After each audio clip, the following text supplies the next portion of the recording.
तो finally criminal justice का season 3 complete हो चुका है, जिसका सभी लोग इंतजार कर रहे थे। बट योर ऑनर, ये केस इतना आसान नहीं जितना ये दिखता है, और मैं ये बात साबित करूंगा कि ज़ारा अयूजा को उसके भाई मुकुल ने नहीं बल्कि खुद ज़ारा ने मारा है। बाकी तो फैसला आपके हाथ में है योर ऑनर, हम तो सिर्फ गुहार लगा सकते हैं। इस कहानी की शुरुआत होती है मेन कैरेक्टर के इंट्रोडक्शन के साथ। नाम ज़ारा, उम्र 16 साल, एक चाइल्ड एक्ट्रेस जो कि अपने नए सीरियल बिट्टू घर के चिराग के लिए जानी जाती है। इतने कम उम्र में नाम और शोहरत पाना आसान नहीं होता, और इस नाम और शोहरत को एक्सेप्ट कर एक सिंपल लाइफ जीना भी नहीं।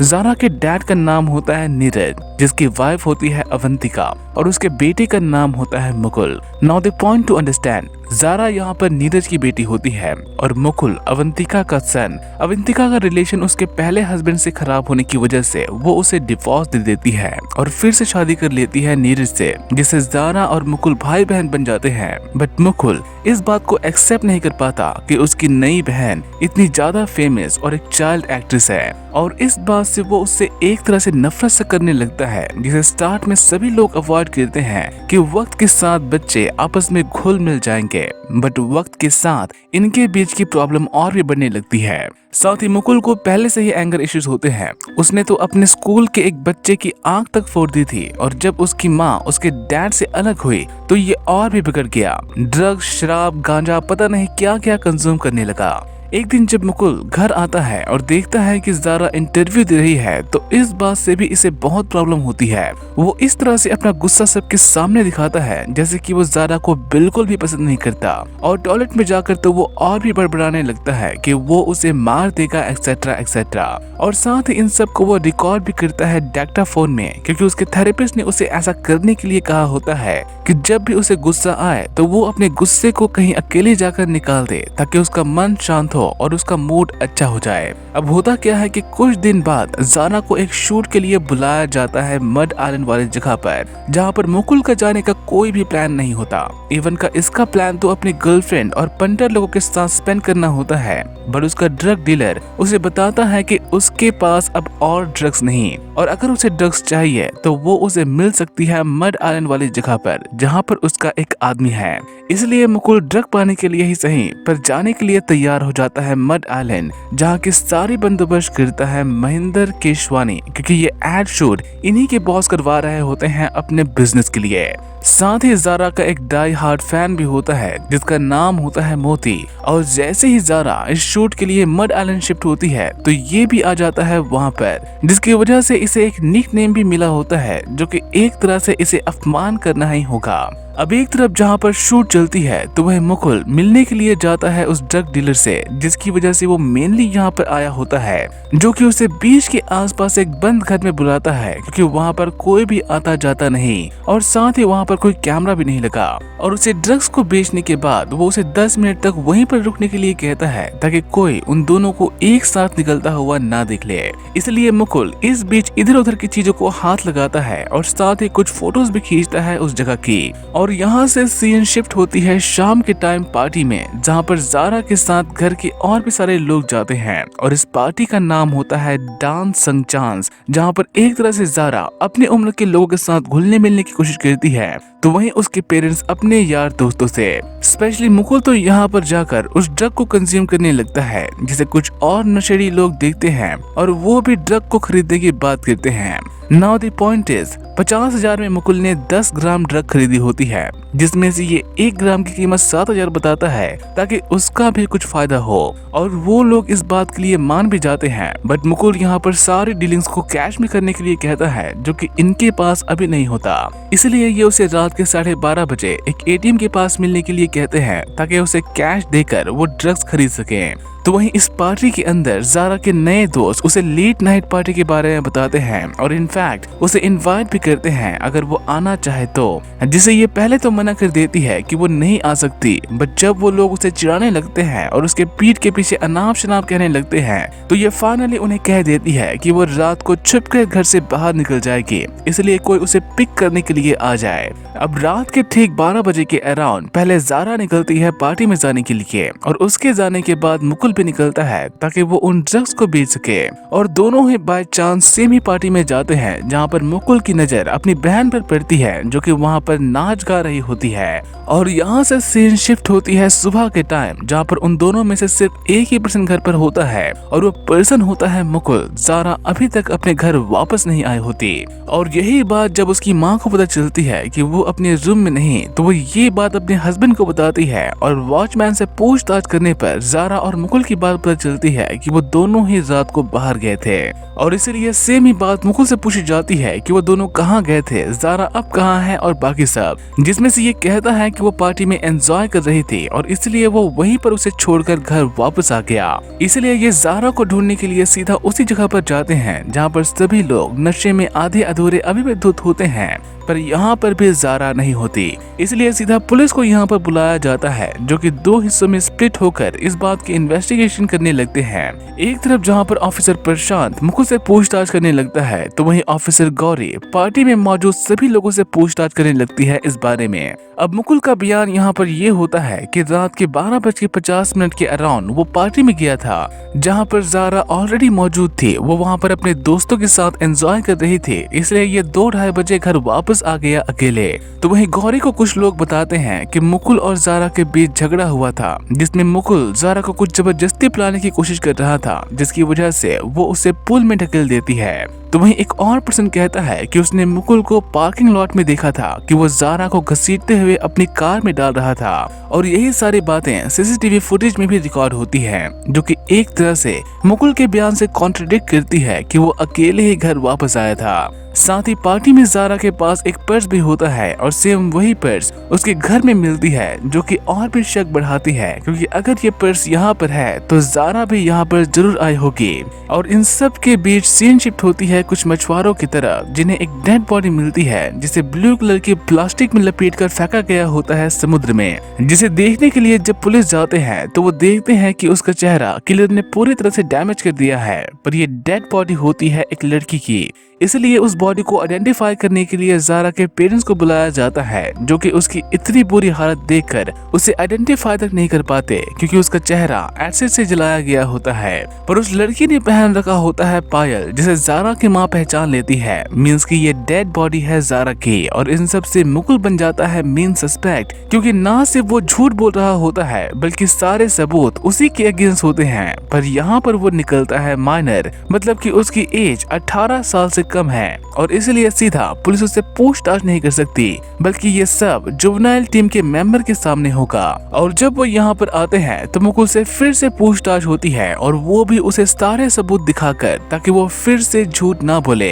अब यहाँ पर ये सच बोलता है या झूठ ये बात तो क्लियर नहीं, पर ये अपने बयान को पिछले बयान से चेंज जरूर कर देता है कि वो 12:15 के अराउंड पार्टी में गया था जहाँ पर उसने ज़ारा को देखा था जो कि ऑलरेडी वहाँ पर एंजॉय कर रही थी और ऐसा लग रहा था कि वो नशे में थी। इसलिए वो उसे लेकर जाने की कोशिश करता है ताकि वो नशे में वहाँ पर अकेली न रहे, जिसे जब वो रेजिस्ट करती है तो वो उसका नशा उतारने की कोशिश करता है और ऐसा करने के लिए वो उसे पानी पिलाता है जो कि ज़ारा को बिल्कुल भी पसंद नहीं आती और वो मुकुल को पूल में ढकेल देती है। सभी लोग उस पर हंसते हैं, इसलिए वो सीधा निकलकर बाथरूम की तरफ चला जाता है जहाँ पर कुछ देर बाद ज़ारा भी आती है और ज्यादा नशे में होने की वजह से वो वहाँ पर उल्टी भी करती है, इसलिए वो उसे वहाँ पर नहीं छोड़ सकता था और उसे घसीटते हुए अपनी कार में डालता है क्योंकि वो ठीक से चल तक नहीं पा रही थी। पर डायरेक्ट उसे घर न ले जाकर वो गाड़ी को बीच की तरफ मोड़ता है क्योंकि ज़ारा ने कार में भी उल्टी की थी और वहाँ पर जाकर वो पास के ही कंस्ट्रक्शन साइट में जाता है ताकि वो वहाँ से पानी ला सके और एक बकेट को पानी से भरकर कार को साफ करने लगता है और ज़ारा को वहीं पर छोड़कर वापस आ जाता है क्योंकि ज़ारा पहले से ठीक लग रही थी और इसे लगा कि जब उसका नशा पूरी तरह से उतर जाएगा तो वो खुद ब खुद घर वापस आ जाएगी क्योंकि उनका गेस्ट हाउस सिर्फ 5 मिनट की ही दूरी पर था वहाँ से। बट जब पुलिस के हाथ ड्रग्स और पैसे लगते हैं मुकुल के रूम से तो वो इस बात को डिनाई कर देता है कि वो उसके नहीं, मतलब कि वो एक और झूठ बोलता है। और सेम ही बात के लिए पुलिस उसके इस बयान पर भी यकीन नहीं करती जो कि उसने अब तक बताई, पर ये उसे सीधा अरेस्ट नहीं करते। इन्हें एक ऐसा सबूत चाहिए होता है जिससे उसे बेल मिलने की सारी उम्मीद पूरी तरह से खत्म हो जाए, और इसलिए ये बॉडी के फोरेंसिक करवाते हैं और साथ ही उस कंस्ट्रक्शन साइट पर भी जाते हैं जहाँ पर इन्हें मांस के कुछ टुकड़े मिलते हैं। मींस की जारा को वहीं पर ले जाकर मारा गया था। साथ ही उस जगह पर मौजूद जब सामानों की फोरेंसिक करवाई जाती है, स्पेशली एक जेरी कैन के जिसमें एसिड था, तो उस जेरी कैन के ऊपर मुकुल के फिंगरप्रिंट्स मिलते हैं। और जब फाइनली रिपोर्ट आ जाती है तो ये बात पता चलती है कि जारा के बॉडी में भी वही ड्रग्स मौजूद हैं जो कि मुकुल के पास से मिले थे। और साथ ही उसे मारने से पहले उसके दोनों हाथ पैर को बांधकर तब तक टॉर्चर किया गया जब तक कि उसके दिमाग की नसें फट नहीं गई। मतलब कि किलर ने उसे जिंदा रखकर उसके चेहरे पर तब तक एसिड डाला जब तक कि वो शॉक की वजह से मर नहीं गई। और उसके मरने का टाइम होता है सुबह के 2 से 5 के बीच, ठीक उसी टाइम के आसपास जब मुकुल घर वापस आया था। और कुछ दिन बाद पुलिस के हाथ कुछ और स्ट्रॉन्ग एविडेंस लगते हैं, जैसे कि मर्डर साइट पर मिले मांस के टुकड़ों का जारा के डीएनए से मैच होना। इसलिए पुलिस भी एक ऐसे प्रोसिक्यूटर को हायर करती है जो कि मुकुल को सख्त से सख्त सजा दिलवा सके। और इस लॉयर का नाम होता है मिस लेखा पिरामिल, एक अमीर बिजनेसमैन की बेटी जो कि वकील इसलिए बनी होती है क्योंकि वो इंसाफ के लिए लड़ना चाहती है। और सेम ही बात के लिए उन्होंने पढ़ाई भी लंदन लॉ स्कूल से की। और इसके बाद फाइनली अरेस्ट वारंट निकाली जाती है और मुकुल को अरेस्ट किया जाता है रात को। पुलिस ये सब एक तरह से इंटेंशनली करती है ताकि उसके पेरेंट्स पैसे के दम पर उसे आसानी से बेल न दिलवा सके। अब इनके पास पैसे तो होते हैं पर इन्हें एक ऐसा लॉयर नहीं मिलता जो कि रातों रात सीधा उनकी हेल्प करने के लिए आ सके। और अगली सुबह पुलिस मुकुल को कोर्ट में पेश करने वाली होती है, इसलिए इन्हें किसी भी तरह से एक लॉयर को ढूंढना होता है।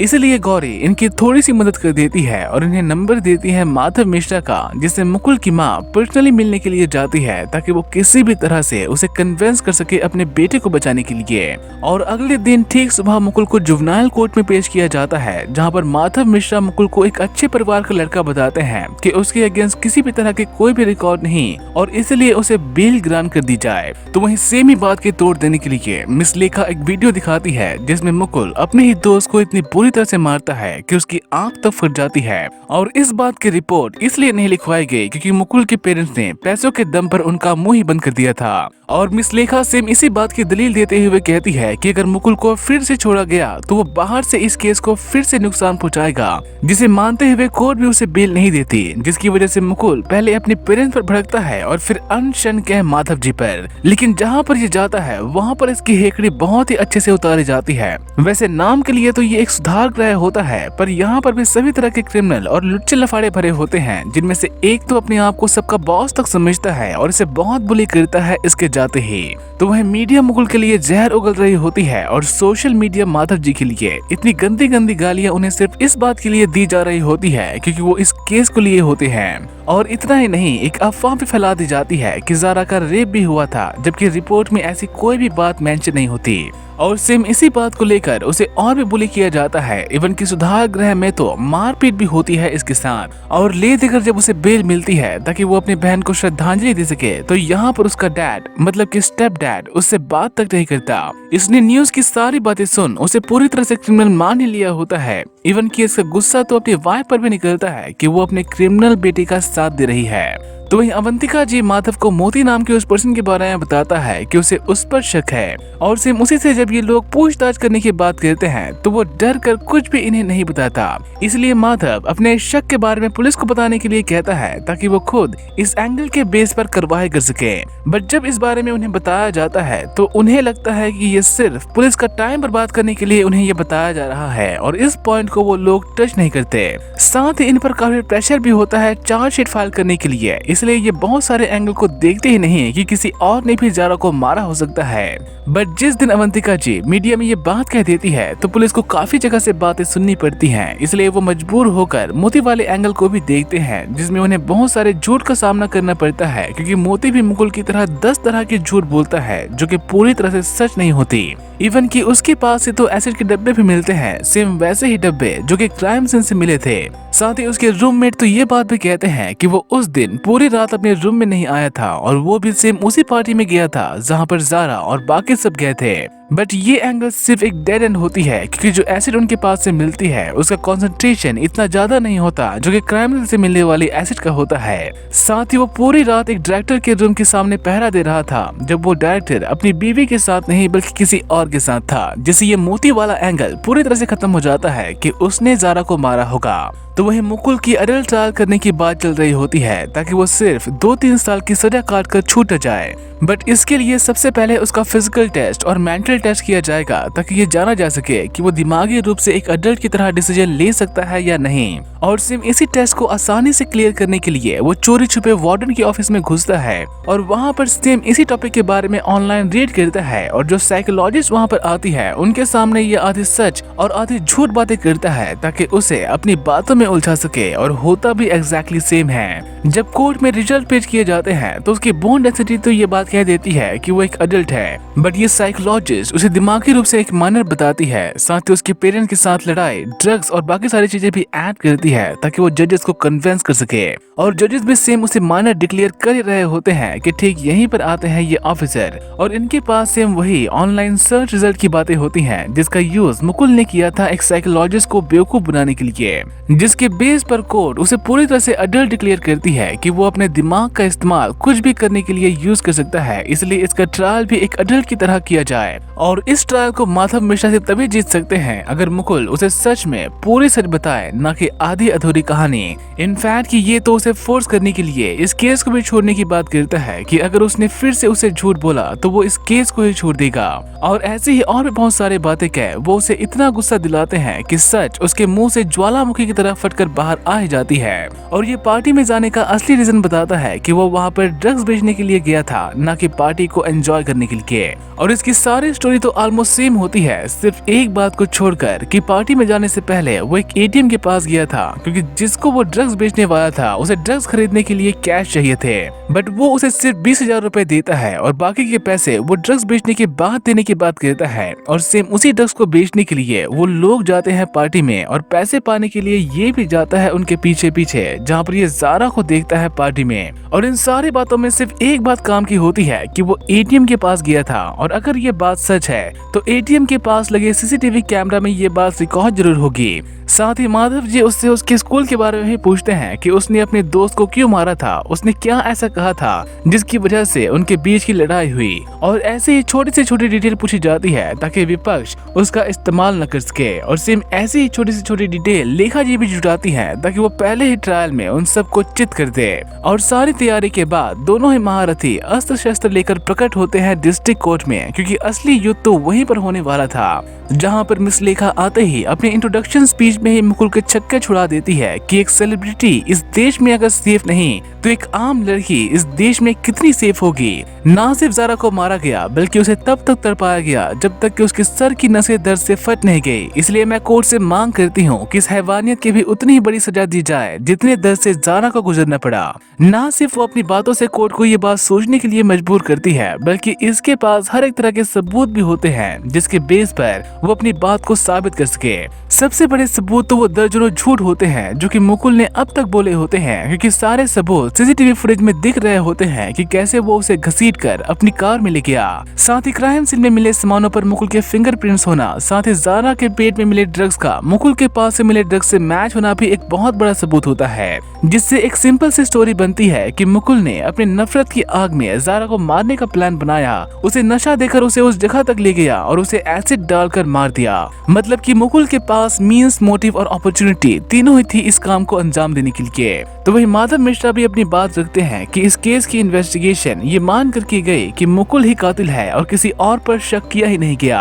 और ऐसा इसलिए हुआ क्योंकि मुकुल ने अपने पहले बयान में झूठ बोला था, जबकि वो बयान पूरी तरह से झूठ नहीं होता। मुकुल उस रात सच में घर अकेले वापस आया था और ये बयान उसने ये समझ कर दिया ताकि ज़ारा प्रॉब्लम में न आ जाए। योर ऑनर, ज़ारा पार्टी में नशे में थी। मुकुल उसे अपने पेरेंट्स की डांट से बचाना चाहता था और इसलिए उसने झूठ बोला। बट जब उसे पता चला कि ज़ारा सच में घर वापस एविडेंस नहीं आई है तो उसने पुलिस को सारी सच्चाई बता दी। और दूसरा गवाह यहाँ पर बुलाया जाता है फॉरेंसिक एक्सपर्ट को, ताकि वो अपने फाइंडिंग सबके सामने रख सके, जिसमें ये उस प्लास्टिक की बात को सबके सामने रखते हैं जिसमें ज़ारा को लपेटकर समुद्र में फेंका गया था। और सेम वैसे ही प्लास्टिक क्राइम साइट से भी मिली थी और वहाँ पर मुकुल के प्रिंट्स भी, जिसे क्रॉस एग्जामिन करने के लिए माधव जी ये बात रखते हैं कि क्या फिंगरप्रिंट्स क्लियर थे या पार्शियल, जिसका आंसर होता है पार्शियल। और इसी को जब एक्सप्लेन करने के लिए कहा जाता है तो ये बात इस तरह से कंक्लूड करती है कि अगर कोई पर्सन किसी चीज को हाथ लगाए तो उसमें उसके प्रिंट्स छप जाएंगे, बट अगर सेम चीज को कोई और पर्सन ग्लव पहनकर हाथ लगाए तो उसके प्रिंट्स वहाँ पर नहीं छपेंगे, बट जो प्रिंट्स ऑलरेडी वहाँ पर छपे हैं वो डैमेज जरूर हो जाएंगे, मींस की पार्शियल फिंगरप्रिंट्स।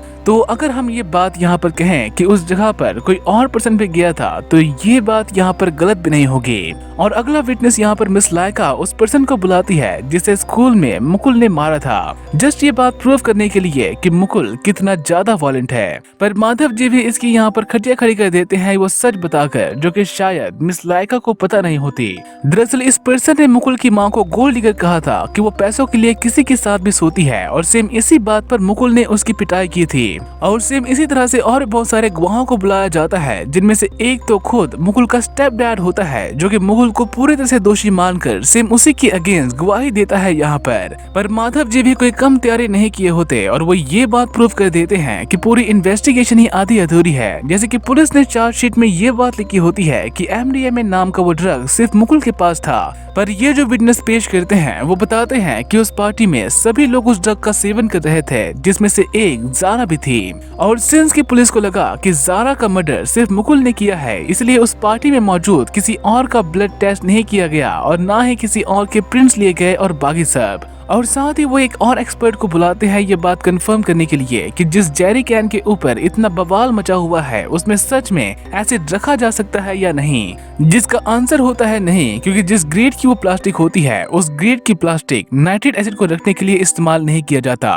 बट सिंस की ऐसा किया गया होता है वो प्लास्टिक डैमेज होकर डिग्रेडेशन की निशान छोड़ देती है, जिसका भी रीजन बताते हैं कि इस तरह के निशान तब बनेंगे जब कोई हफ्ता 10 दिन पहले एसिड को वहाँ पर रखे, मींस कि कोई पहले से ही एसिड को वहाँ पर रखा था। और ये भी पॉसिबल है कि किसी ने पूरी प्लानिंग की हो ऐसा करने की, क्योंकि मुकुल को तो पता भी नहीं होता कि वो मड आइलैंड जाने वाला है। इसलिए सबसे बड़ा सवाल होता है कि वो डब्बा वहाँ पर लाया कौन। बट इस बात को सीरियस ना लेकर माधव जी की ट्रोलिंग की जाती है, उस पर पर्सनल अटैक किए जाते हैं कि वो पढ़कर कहाँ से आए, अरे गहरे बस कहीं से भी कुछ भी उठा कर ले आते हैं एक्सेट्रा, जिससे ये भी अपनी तरह से जवाब देते हैं क्योंकि बिना सबूत के तो ये भी कुछ कह नहीं रहे होते। लेकिन अपने इस बात को प्रूव करने की सारी जिम्मेदारी इनकी खुद की होती है कि उस डब्बे को वहाँ पर लाया कौन और एग्जैक्टली क्यों। इसलिए उस घर के बिल्डर से ये लोग मिलने के लिए जाते हैं कि अगर कोई उनका दुश्मन हो जो कि ज़ारा को मरवा कर उनका काम खराब करना चाहता हो। और इन सब में माधव जी का ध्यान जाता है महेंद्र के दिए हुए बयान पर कि उसने कहा था कि गार्ड के फोन करने पर वो तुरंत बंगलो पहुंच गया था उस मर्डर वाले दिन। इनफैक्ट सीसीटीवी फुटेज में ये बात दिखता है कि वो 30 मिनट के अंदर ही वहाँ पर आ गए थे। और यही बात माधव जी को जमती नहीं कि वो 30 मिनट के अंदर विहार से मड आइलैंड कैसे पहुंचा।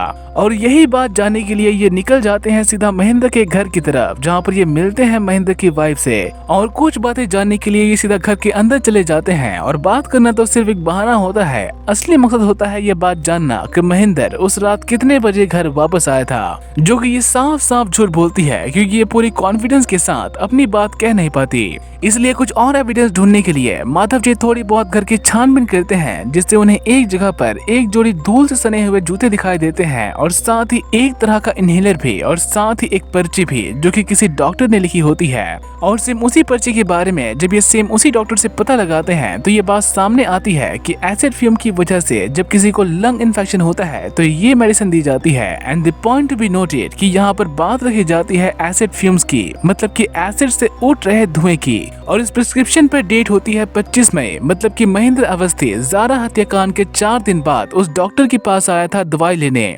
साथ ही महेंद्र की एक 16 साल की बेटी भी थी जिसने एसिड पीकर सुसाइड कर ली थी। और उसने एसिड इसलिए पी क्योंकि उसकी ऑनलाइन ट्रोलिंग हुई थी। और पता है वो ट्रोलिंग किसने की थी? खुद ज़ारा ने। जिसके बाद उसके सारे फैंस ने भी ऐसा ही किया जिसे वो बच्ची हैंडल नहीं कर पाई और बाथरूम में जाकर एसिड गटक गई। और सेम यही बात कंफर्म करने के लिए माधव जी की मिसेज मैदान में उतरती है, क्योंकि एक औरत दूसरे औरत के सामने अपना दर्द जरूर बताती है। और सेम इमोशनल बर्स्ट यहाँ पर भी होता है, बस उन्हें ये कमेंट वाली बात पूरी तरह से पता नहीं होती, पर उन्हें ये वीडियो वाली बात जरूर पता होती है कि उनकी बेटी के जाने के बाद वो हर दिन उस वीडियो को देखा करती थी। और एक दिन यही वीडियो उसके हस्बैंड ने देख ली और फिर कमेंट्स पढ़े और फिर बहुत परेशान रहने लगे। मींस की ये ट्रोलिंग वाली बात महेंद्र को भी पता चल गई थी और बस इतनी सी बात काफी होती है उन्हें कोर्ट में बुलाने के लिए, जिसके बारे में महेंद्र को जब पता चलता है तो वो अपनी बीवी पर भड़कने लगते हैं। और अगली हियरिंग में ठीक उन दोनों को ही बुलाया जाता है और सबसे पहले बुलाया जाता है उस डॉक्टर को जिसने उस प्रिस्क्रिप्शन और इनहेलर को महेंद्र को प्रिस्क्राइब किया था उनके लंग इन्फेक्शन की वजह से, जो कि उन्हें एसिड फ्यूम की वजह से हुई थी।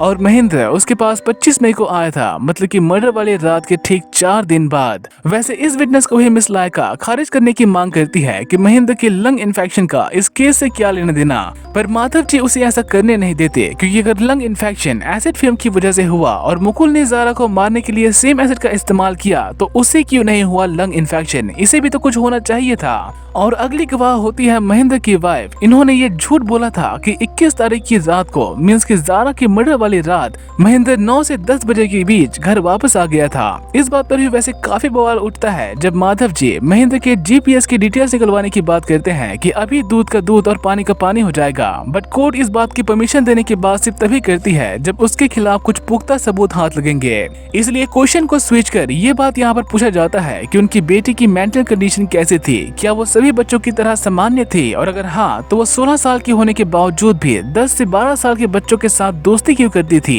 क्यों वो 10 साल की कैरेक्टर बिट्टू से इतनी ज्यादा ऑब्सेस थी? क्या आप ये बात जानते थे कि रितु का एक फेक अकाउंट था सोशल मीडिया पर जिसमें वो बिट्टू का कैरेक्टर प्ले किया करती थी ताकि वो ज़ारा को इम्प्रेस कर सके?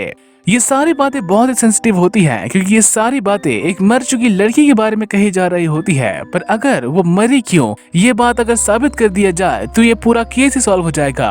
दरअसल रितु ने यहाँ पर सुसाइड नहीं किया, बल्कि उसका सोशल मर्डर हुआ, और वो भी उस पर्सन के हाथों जिसे वो सबसे ज्यादा पसंद करती थी। और वो पर्सन कोई और नहीं बल्कि खुद मिस ज़ारा आहूजा थी। ज़ारा के किए गए एक कमेंट की वजह से रितु को इतना ज्यादा ट्रोल किया गया कि एक 16 साल की बच्ची सुसाइड करने के लिए मजबूर हो जाती है। और यही बात जब उसके डैड को पता चला तो उन्होंने इस बात का बदला लेने का सोचा, और एग्जैक्टली उन्होंने ऐसा ही किया।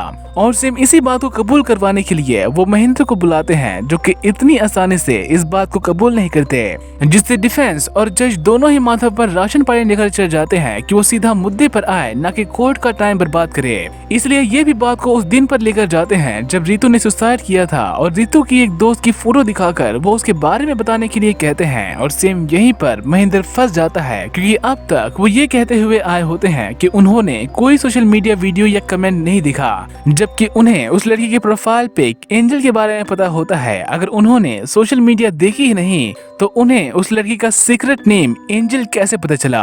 और यही सच बताने के लिए उन्हें इतना ज्यादा भड़काया जाता है कि वो फाइनली सच बता देते हैं कि ज़ारा को उसी ने मारा। इनफैक्ट की पूरी प्लानिंग की ताकि वो अपनी बेटी की मौत का बदला ले सके।